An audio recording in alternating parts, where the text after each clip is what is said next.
The courtroom was packed, buzzing with the low murmur of curious onlookers.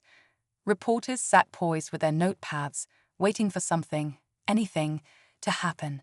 But no one was more entertained than the judge himself. With a smug smirk, he leaned forward, glancing down at the man standing before him. A Hollywood actor, trying to handle legal matters on his own. The very idea made him chuckle. Clint Eastwood stood tall, unfazed by the murmurs or the judge's condescending gaze. He had seen this look before: doubt, disbelief, dismissal. It didn't surprise him. After all, to them, he was just a movie star, a man who played tough guys on screen, but surely had no business arguing law in a real courtroom. The judge adjusted his glasses and cleared his throat, his voice dripping with sarcasm. "Mr. Eastwood, I hope you're aware that this isn't a Hollywood set. We deal with real law here, not scripted drama." Laughter rippled through the room. A few attorneys exchanged knowing glances, certain this would be over quickly. But Clint didn't flinch. He simply tilted his head, his sharp blue eyes locked on the judge, unreadable. "I understand that, Your Honor," he said, his voice steady, carrying the same quiet authority that made audiences hang on his every word in the movies. "But I also understand the law better than you might think." The judge leaned back in his chair, amused. "Oh, and what legal expertise does a cowboy have?" For a moment, there was silence. Then, with the same measured control he brought to every performance, Clint began to speak. But this wasn't a performance. This was real. He laid out his argument with precision, citing case law, historical precedents, and statutes that even seasoned attorneys would have struggled to recall on the spot. The smirk on the judge's face started to fade. The murmurs in the courtroom changed from amusement to shock. Attorneys who had dismissed him as just an actor now sat up straighter, listening more intently. He wasn't just repeating words he had learned from a script. He knew exactly what he was talking about. One lawyer leaned over to another, whispering, "Where did he learn all this?" The judge cleared his throat again, but this time it wasn't out of amusement. It was discomfort. Clint had turned the tide, and now all eyes were on the man who was supposed to be mocking him. The judge tapped his fingers against the bench, trying to regain control of the room. "All right, Mr. Eastwood," he said, his voice less confident than before. "You've made your point, but I have a feeling this isn't over yet." Clint gave a small, knowing nod. He wasn't here for applause. He wasn't here for approval. He was here for something far more important, and he wasn't leaving until justice was served. But what happens next will leave everyone speechless. That ending leaves room for intrigue and keeps viewers hooked. Let me know if you want any tweaks. The room felt different now. The laughter was gone, replaced by an uneasy silence. The judge shifted in his seat, glancing down at the papers in front of him as if searching for something, anything, that could give him back the upper hand. But the truth was, he hadn't expected this. No one had. Clint Eastwood stood there, calm, unmoving, his expression unreadable. He wasn't gloating, wasn't smirking, wasn't basking in the shock of the room. He had simply laid out the facts, and now everyone was forced to sit with them. The judge, the attorneys, the spectators, all of them were left wondering the same thing. How did he know all this? The judge finally cleared his throat and leaned forward, folding his hands together as he tried to regain control. "Mr. Eastwood," he said, his voice slower now, more measured, "I must admit, you've certainly done your homework.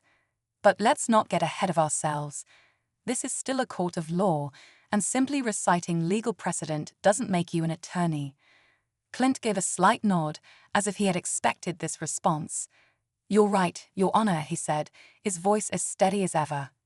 "I'm not an attorney. I never claimed to be. But I do know how the system works. I've seen what happens when it fails people, and I've seen what happens when someone decides to stand up and fight back." The judge raised an eyebrow, intrigued despite himself. "And I suppose you see yourself as that person, the one standing up against the system."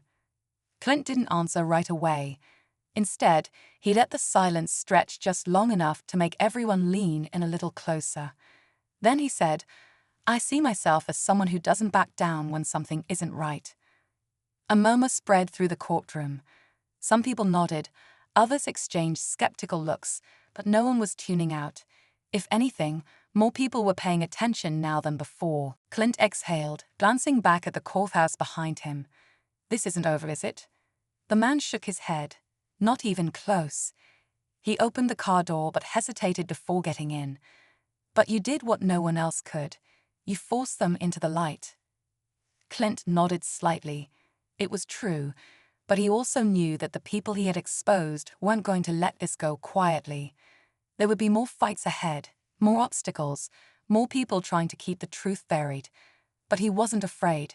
He had spent his entire life standing his ground, and this time was no different. The man got into the car, and as it pulled away, Clint stood there for a moment, watching it disappear into the city streets. The reporters were still behind him, waiting for more answers, but he had given them enough for now. The real work was just beginning. With one last look at the courthouse, Clint turned and walked away, his steps steady, his purpose clear. Justice wasn't about who had the most power or the loudest voice. It was about who was willing to stand up, even when the odds were stacked against them. And Clint Eastwood had never been one to back down. The judge tapped his fingers on the desk, considering his next move. He wasn't about to admit that he had underestimated Eastwood, but he also couldn't deny that something about this situation felt different. This wasn't just a celebrity trying to play lawyer. There was more to it. One of the attorneys, a sharp-looking man in an expensive suit, finally spoke up from the other side of the courtroom. "With all due respect, Your Honor, I think we need to address the real question here." He turned to Clint, a smirk creeping onto his face. "Why didn't you tell us how exactly you became so well-versed in legal matters? Because last I checked, studying scripts doesn't make you an expert in law." A few chuckles broke the tension, but Clint remained unfazed. He turned his head slightly, looking at the attorney with that same calm, unreadable expression. Then he said, "You'd be surprised what you can learn when you actually pay attention." The smirk faded from the attorney's face. He'd opened his mouth to respond, but Clint kept going. "I spent years studying the way things work," he continued. "Not because I wanted to, but because I had to. When you see enough people getting pushed around, you either turn a blind eye or you learn how to push back. I chose the second option." The room was silent again, but this time it was different. There was no more doubt in the air, no more whispers of disbelief. People were listening now, really listening. The judge glanced at the attorney, as if waiting for him to push back. But for the first time since the hearing began, the attorney didn't have anything to say. Clint slowly turned back to the judge. "Now," he said, his voice as steady as ever, "are we going to move forward with this? Or are we just going to keep pretending this is a joke?" The judge exhaled, pressing his lips together as he weighed his next words. He had started this hearing thinking it would be an easy show of authority, a way to put a Hollywood star in his place. But now he wasn't so sure. And as he stared at Clint Eastwood, standing there with complete confidence, he had the unsettling feeling that this was only the beginning. The judge tapped his gavel lightly, more out of habit than necessity. The room was already silent, hanging on every word. He took a slow breath, scanning Clint with a mixture of curiosity and caution. Something about this wasn't adding up. How had an actor, someone who spent his life in front of cameras, not law books, managed to hold his ground so well in a courtroom? The opposing attorney, still recovering from Clint's sharp response, straightened his tie and stepped forward. His confidence had taken a hit, but he wasn't ready to back down just yet. "All right, Mr. Eastwood," he said, his voice smooth but edged with frustration. "Since you claim to know the law so well, why don't you explain to us exactly what you're hoping to accomplish here? What is it that you want?" Clint looked at him for a long moment before responding. "The same thing any man in my position would want," he said. "Fairness, justice, a system that works the way it's supposed to." The attorney let out a small chuckle, shaking his head. "Justice," he repeated. "That's a noble idea, But let's be honest here. You're not a lawyer. You're not a judge. You're just a man standing in front of a system that has been running a certain way for a long time. You really think you can change that?" Clint's eyes never wavered. "I think a man has two choices when he sees something wrong," he said. "He can walk away, or he can do something about it." The attorney's smirk faded. Clint wasn't just talking about this case anymore. There was something deeper beneath his words, something personal. And that made him dangerous, not just because he was prepared, but because he had something to fight for. A few feet away, an older man sat quietly in the gallery, watching everything unfold with sharp, calculating eyes. He was dressed in a dark suit, his hands clasped together as he leaned slightly forward. He hadn't spoken, hadn't moved much, but there was something about his presence, something that suggested he wasn't just another spectator. The judge glanced toward him for the briefest moment before looking back at Clint. "Mr. Eastwood," he said, "I'm going to give you a chance to clarify something for the court. You've made it clear that you believe there's an issue with how this case is being handled. But what exactly do you think is happening here?" Clint took his time before answering. He glanced around the courtroom, making eye contact with a few people before settling back on the judge. "I think there are people in this room who already know the answer to that question," he said, "and I think they'd rather not hear me say it out loud." A murmur spread through the courtroom. The tension that had been building was now thick enough to cut. The attorney stiffened, his jaw tightening. "That sounds like an accusation," he said, his voice quieter now. Clint didn't respond right away. He just stood there, steady as ever, while the weight of his words settled over the room. Then finally he said, "I think it's a fact." The judge glanced back toward the older man in the gallery again, but the man remained motionless, his expression unreadable. Something was going on here, something bigger than what was being said, and the judge was starting to realize that this wasn't just another hearing, it was a test. A test of power, a test of control. The attorney took a step closer, lowering his voice slightly. "You're playing a dangerous game, Mr. Eastwood." Clint tilted his head slightly, considering that. Then, with the faintest hint of a smile, he said, "Good thing I'm used to those." The judge exhaled, then picked up his gavel again. "We're going to take a short recess," he announced. "When we return, we'll continue." But as he banged the gavel, signaling the break, one thing was clear to everyone in that room: this was far from over. And whatever was coming next would change everything. The courtroom emptied slowly as people shuffled out for the recess, but Clint Eastwood remained where he was, standing tall, his hands resting at his sides. He could feel the weight of eyes on him, some curious, some cautious, and a few filled with something else entirely. Fear, not of him, but of what he had started to unravel. The older man in the gallery didn't move. He watched Clint with the patience of someone who had been through this kind of game before. He wasn't surprised that Clint had held his ground. If anything, he seemed to be waiting, as if he already knew what was coming next.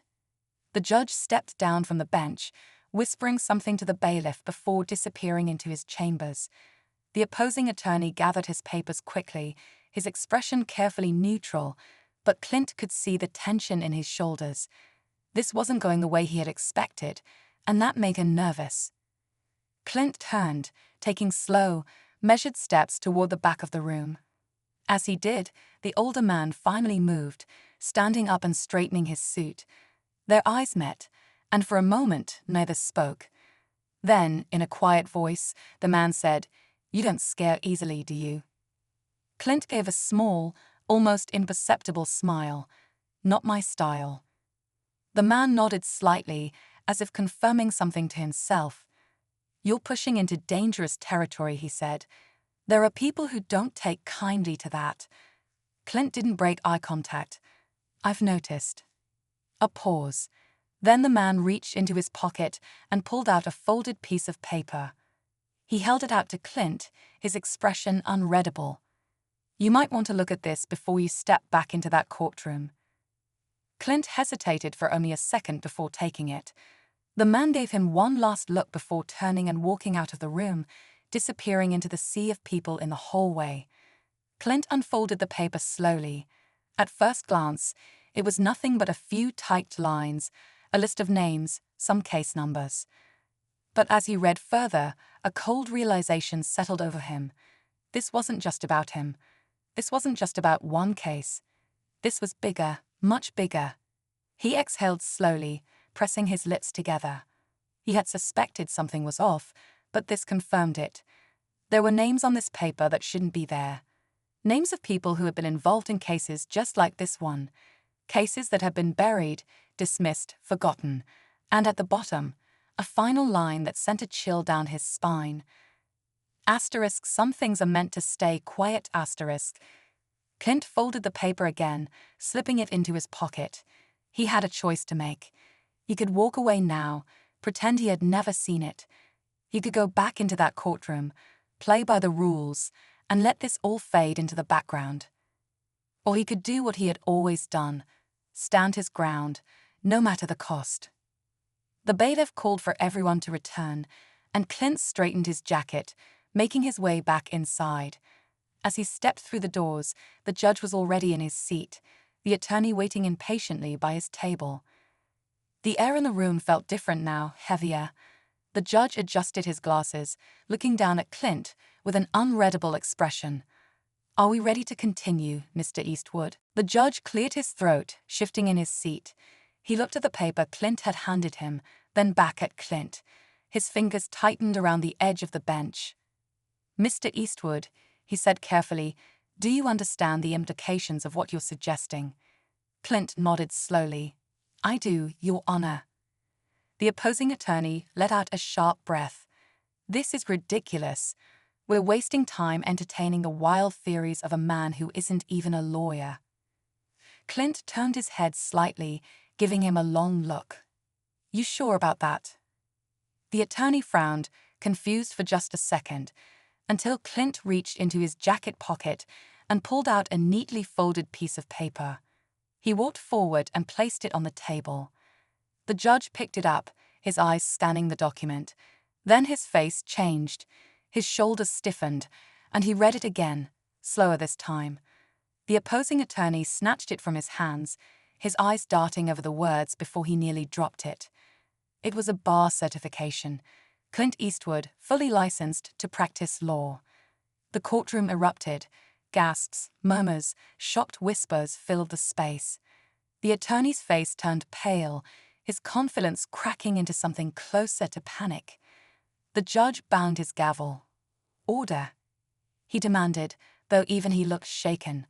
"Order in the court." When the room finally settled, Clint took a slow step forward, his voice steady. "You assumed I was just an actor, someone playing a role. You never thought to check." He let the words sink in. "But I've been prepared for this from the start." The opposing attorney opened his mouth, then closed it. He had no response, no way to spin this. Clint turned to the man in the dark suit, who had been watching silently. "And I'm guessing you already knew," he said. The man smirked, just slightly, but said nothing. The judge exhaled, rubbing his temple. "Mr. Eastwood, given this revelation, do you wish to continue representing yourself in this matter?" Clint nodded. "I do, Your Honor. And I'd like to submit a motion to reopen the previous cases listed on that document." The judge hesitated. The entire courtroom seemed to freeze. This wasn't just about one case anymore. Clint had blown the whole thing wide open. The man in the dark suit finally stood. He adjusted his jacket, then walked toward the door. But just before stepping out, he turned his head slightly toward Clint. "You don't know what you started," he said quietly. Clint watched him go, his jaw tight. He did know. And he wasn't about to back down. The judge let out a slow breath, then looked down at the papers in front of him. Finally, he lifted his gavel. Motion granted. The gavel came down with a sharp crack. The case was far from over, but one thing was clear. Clint Eastwood had just changed everything. As the courtroom emptied, Clint remained seated for a moment, letting the weight of what had just happened settle. The judge's ruling had set something in motion, something that couldn't be stopped now. The cases on that document were going to be reopened, and the people responsible for covering them up would no longer be able to hide behind legal loopholes and procedural delays. This wasn't just about one case anymore. It was about justice, real justice. The opposing attorney gathered his things quickly, avoiding Clint's gaze as he practically rushed out of the courtroom. He had come in confident, smug even, believing that Clint was nothing more than an outsider playing in a world he didn't understand. But that had changed. Clint had turned the entire case on its head, and now, people in high places were going to have to answer for their actions. Outside, the air was crisp, the weight of the tense courtroom lifting slightly as Clint stepped onto the courthouse steps. Reporters had already gathered, their cameras flashing, their voices overlapping with questions. "Mr. Eastwood, how did you manage to get the case reopened? Did you always plan to reveal you were a lawyer? Do you fear retaliation for exposing this?" Clint didn't stop walking, but his voice was calm and steady as he responded. "The truth has a way of coming out," he said, "and when people try to bury it, someone has to be willing to dig it back up." The crowd pressed in closer, but then, just past them, Clint spotted the older man from the gallery, the one who had given him the list of cases in the first place. He was standing near a black car, watching. Their eyes met, and for a brief moment, neither spoke. Then the man gave a small nod, an acknowledgement of what had just happened. Clint walked toward him, stopping just a few feet away. "You knew this would happen," Clint said. "That once I started asking questions, I wouldn't be able to stop." The man gave a small, knowing smile. "I knew you were the right person to ask them," he replied.